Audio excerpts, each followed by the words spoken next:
जय श्री राम दोस्तों आप सभी का हमारे YouTube चैनल पर एक बार फिर से स्वागत है।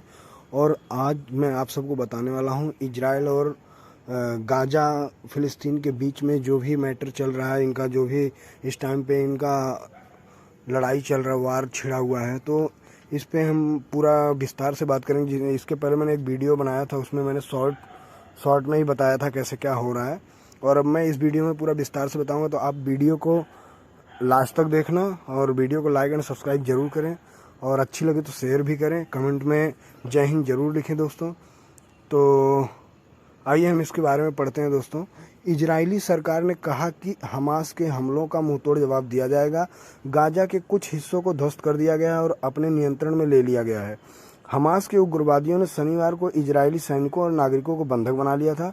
उसके बाद उसने अब इजरायल को धमकी दी है कि अगर आगे गाजा में हमला हुआ तो वह घर से एक एक बंदी को फांसी देगा, जो कि वो कर भी रहा है दोस्तों। वो गाजा इस टाइम पे कुछ भी मतलब अपने लास्ट चरम सीमा पे जो भी हैवानियत कर सकता है वो कर रहा है, और इसमें इजराइल बख्श भी नहीं रहा है उसको।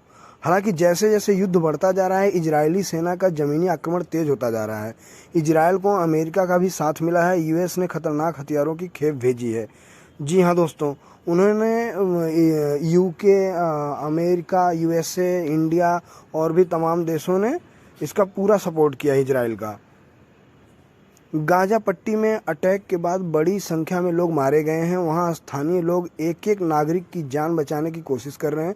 परिजन को बच्चों को गोद में लिए भटकते देखा जा रहा है। इजराइल हमास युद्ध में मरने वालों की कुल संख्या 3000 का आंकड़ा पार कर गई है। फिलिस्तीन की तुलना में इजराइल में अधिक मौतें हुई हैं। प्रधानमंत्री नरेंद्र मोदी समेत कई वैश्विक नेताओं ने इजरायल को समर्थन दिया है, और वहां के प्रधानमंत्री बेंजामिन नेतन्याहू ने से बात की। पीएम मोदी ने फोन पर कहा, भारत आतंकवाद के सभी रूपों से निंदा करता है। बिल्कुल, और करना भी चाहिए दोस्तों। जिस तरह से ये लोग धोखे से मारते हैं, तो इस पे तो बड़ी सख्ती से पेश आना चाहिए।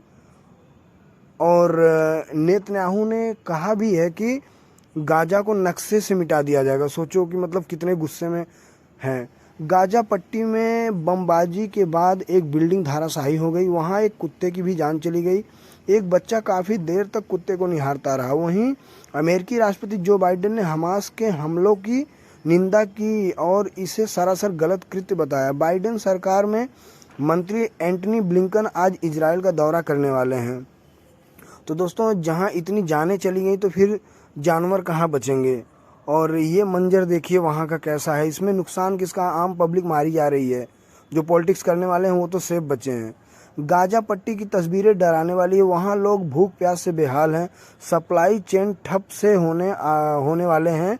आने वाले दिनों में खाने की किल्लत का सामना करना पड़ सकता है। इजराइल का कहना है कि ये युद्ध तभी खत्म होगा जब तक हमास का आखिरी आतंकी नहीं मारा जाता है। इस बीच ईरान के शीर्ष अधिकारी आयतुल्ला अली खामेनेई ने स्पष्ट किया है कि तेहरान हमास के हमले में शामिल नहीं था। हालांकि उन्होंने इजराइल को नुकसान पहुंचाने वालों के प्रति समर्थन व्यक्त किया है। जी, इस टाइम पे ईरान के ऊपर भी खतरा मंडरा रहा है, जबकि ये शक के दायरे से देखा जा रहा है। ईरान अपनी सफाई भी दे रही है कि नहीं, ऐसा कुछ नहीं, हमने कोई सपोर्ट नहीं किया है, बस हम खाली मैसेज के जरिए सपोर्ट किया है। गाजा पट्टी में अपनों के खोने का गम हर किसी की आंखों में देखा जा रहा है।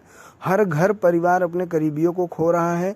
एक दूसरे को ढांढस बंधाकर गम को कम करने की कोशिश की जा रही है। इधर संयुक्त राष्ट्र में फिलिस्तीनी दूत ने मंगलवार को एक संबोधन के दौरान गाजा पट्टी पर इजरायल की बमबारी और हमास नियंत्रित फिलिस्तीनी क्षेत्र पर पूर्ण घेराबंदी को लागू करने का विरोध जताया है, और इसे नरसंहार से कम नहीं बताया है। तो दोस्तों, ये सही है, पर ये फिलिस्तीनी को करने से पहले सोचना चाहिए था। जो उनके एरिया में हमास एक आतंकवादी ग्रुप है, उसे एक्टिव वो कैसे हो गया। ये देखिए पिक्चर दोस्तों, गाजा शहर का है। वहाँ इनके अपने लोग मारे जा रहे हैं, और वाकई दुख की, बहुत बड़ी दुख की बात है। इजराइल ने कहा उसके दर्जनों लड़ाकू विमानों ने गाजा सिटी के आसपास बुधवार रात भर में 200 से ज़्यादा जगहों पर अटैक किया। इन इलाकों से हमास ने इजराइल पर हमला करने की शुरुआत की थी। गाजा शहर का देखिए दोस्तों, पूरा मतलब सत्यानाश हुआ है शहर का एकदम।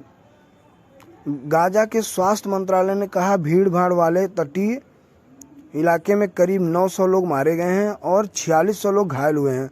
शनिवार को गाजा पट्टी से हमास के बंदूकधारियों ने दक्षिणी इजराइल के कुछ हिस्सों में तोड़फोड़ की थी। इजराइल की सेना ने कहा कि हमारे यहाँ मरने वालों की संख्या 1200 तक पहुँच गई है और 2700 से अधिक लोग घायल हुए हैं। बहुत ही दयनीय स्थिति है दोस्तों इस टाइम पे इजराइल की और गाजा की। दोनों जगह लोग मारे जा रहे हैं, जो जिसको पा रहा है मार रहा है, काट रहा है, पूरा तबाही मची पड़ी है। गाजा के सैन्य प्रवक्ता लेफ्टिनेंट कर्नल जोनाथन कॉनरिकस ने कहा, हमें बहुत भारी नुकसान हुआ है। मरने वालों में अधिकतर आम नागरिक थे जिन्हें घरों में, सड़कों पर या किसी आउटडोर डांस पार्टी में गोलियों से भून दिया गया। बड़ी संख्या में इजरायलियों और विदेशों से आए अन्य लोगों को पकड़ लिया गया है और बंधकों के रूप में गाजा ले जाया गया है। कुछ को सोशल मीडिया पर सड़कों पर परेड करते हुए दिखाया गया। हाँ दोस्तों, ये मैंने पिक्चर नहीं डाला है क्योंकि इससे मन एकदम विचलित हो रहा है ये देख के। इतनी मतलब कितनी नीचे गिरे हैं लोग, मतलब कोई ऐसा कदम नहीं छोड़ रहे हैं कि पब्लिक को कितनी मतलब बुरी तरीके से मार रहे हैं ये लोग। सोमवार को इजरायली सैनिकों और नागरिकों को बंधक बनाने वाले हमास के आतंकवादियों ने एक फिर धमकी दी है।